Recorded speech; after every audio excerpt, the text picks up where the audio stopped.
Baik,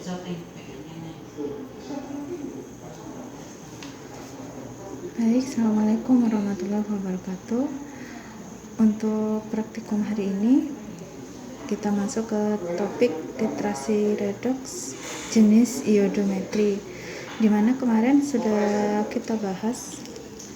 Untuk titrasi iodometri ini adalah termasuk ke dalam jenis titrasi reduksimetri dengan pelibatan I2 secara tidak langsung.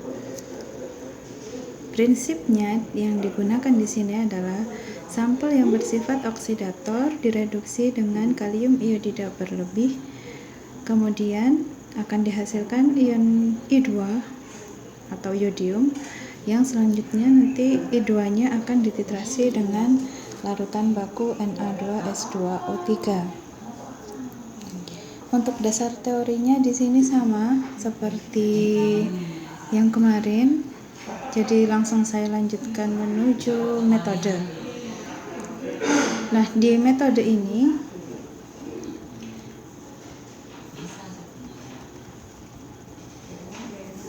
di sini masih tetap ada, jadi memang prosedur yang wajib dilalui saat titrasi itu adalah standarisasi terlebih dahulu untuk menentukan konsentrasi dari larutan baku titran yang kita pakai. Karena titrasi iodometri yang digunakan adalah titran Na2S2O3 atau natrium tiosulfat. Jadi Na tiosulfat ini sebelum kita gunakan untuk penetapan sampel harus kita standarisasi terlebih dahulu. Standarisasi Na2S2O3 di sini menggunakan kalium iodat atau KiO3 dalam suasana asam. Nah, di situ nanti saat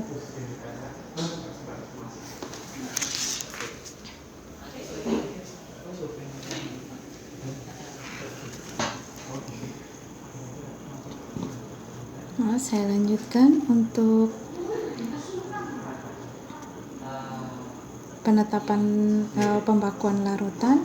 Di sini prosedurnya adalah diambil 10 ml KiO3, kemudian dimasukkan ke dalam air lumayan, ditambahkan 2 ml H2SO4 2 normal dan 1 gram Ki atau kalium iodida. Kemudian dititrasi hingga larutan berwarna kuning. Jadi jangan sampai kebablasan bening, tetap kuning, baru tambahkan 2 ml amilum, kemudian teruskan titrasi hingga terjadi perubahan warna dari biru menjadi tidak berwarna. Mari kita lihat, saya simulasikan untuk prosedurnya. Jadi untuk prosedur pembakuan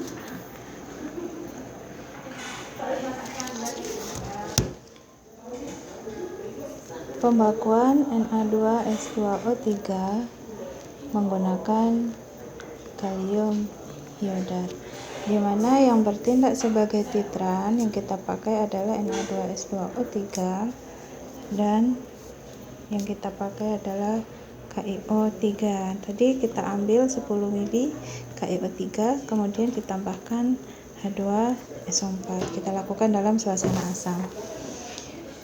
Ini ketika KiO3 kita tambah H2SO4, kita titrasi. Ini aslinya dia warnanya coklat tua. Warna coklat.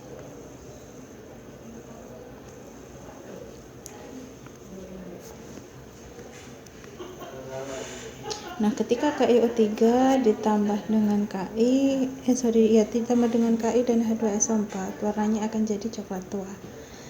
Kemudian ini titrasi sampai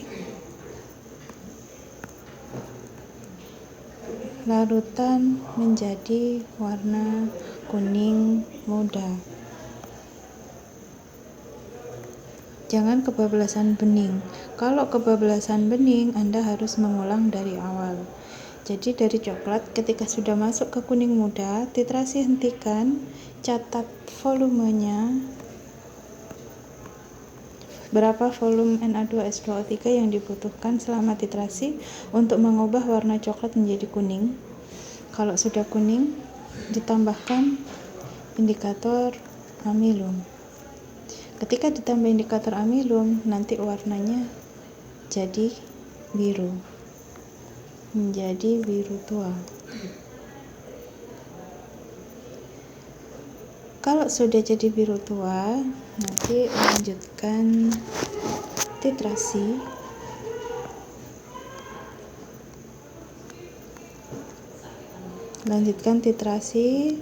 Dihitung berapa volume titrasi ketika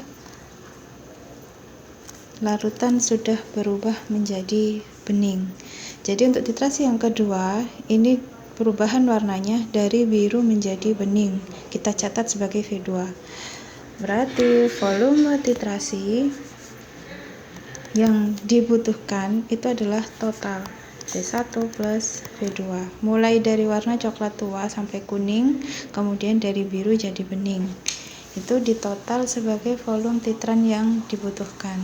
Dimana nanti ini kita gunakan untuk menentukan, jadi fungsi pembakuan di sini fungsinya kita akan menentukan konsentrasi KiO3. Jadi nanti kita hitung, perhitungannya sama seperti kemarin, seperti praktikum sebelumnya. Jadi nanti silakan dihitung. Dari prosedur pertama yang kalian dapatkan adalah berapa konsentrasi natrium tiosulfat dari hasil pembakuan. Sekarang kita masuk ke penetapan sampel. Penetapan sampel di sini ditambahkan atau diambil 10 ml larutan CuSO4, dimasukkan ke dalam air lumeyer, kemudian ditambah H2SO4 dan 1 gram kalium iodida. Kemudian dititrasi dengan Na2S2O3. Jadi prosedurnya sama, cuman yang bertindak sebagai sampel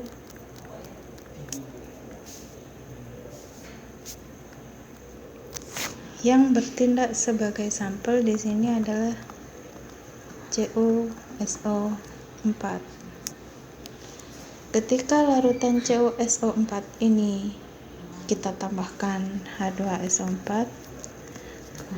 Tadi apa sudah ditambah KI, ini tambah KI juga sama. Ini ditambah KI, kemudian warnanya sama, akan jadi coklat tua.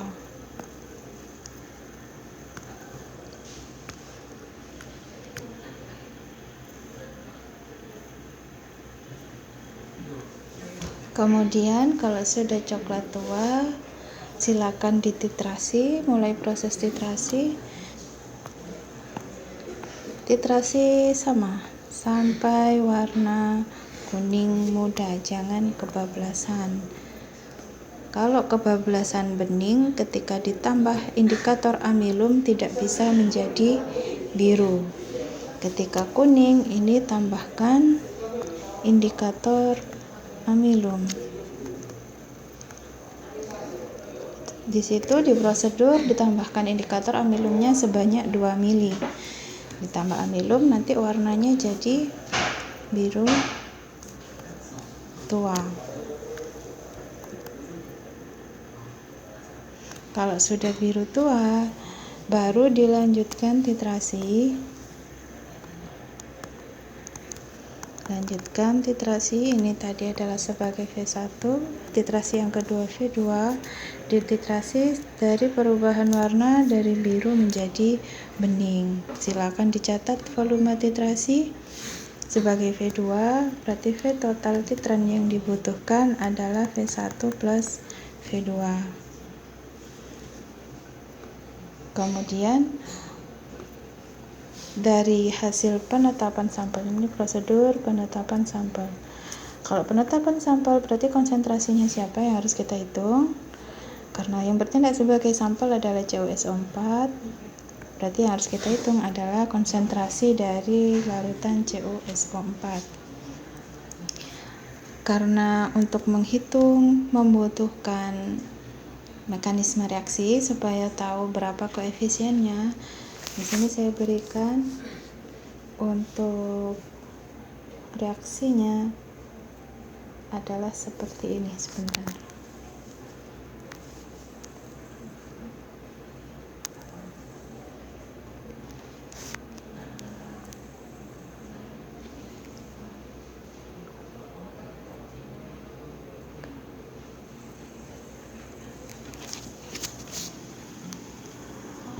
Nah, berikut adalah titrasi.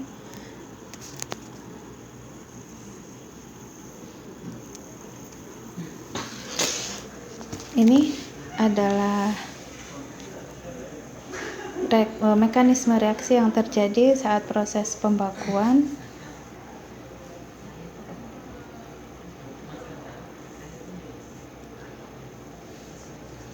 Dan di bawahnya adalah reaksi yang terjadi saat penetapan sampel CuSO4. Berikut untuk perkuliahan hari ini, nanti silakan dicari bilangan oksidasi dari masing-masing unsur atau atom. Silakan ditampilkan di pembahasan. Baik, untuk penjelasan hari ini saya cukupkan. Sekian. Assalamualaikum warahmatullahi wabarakatuh.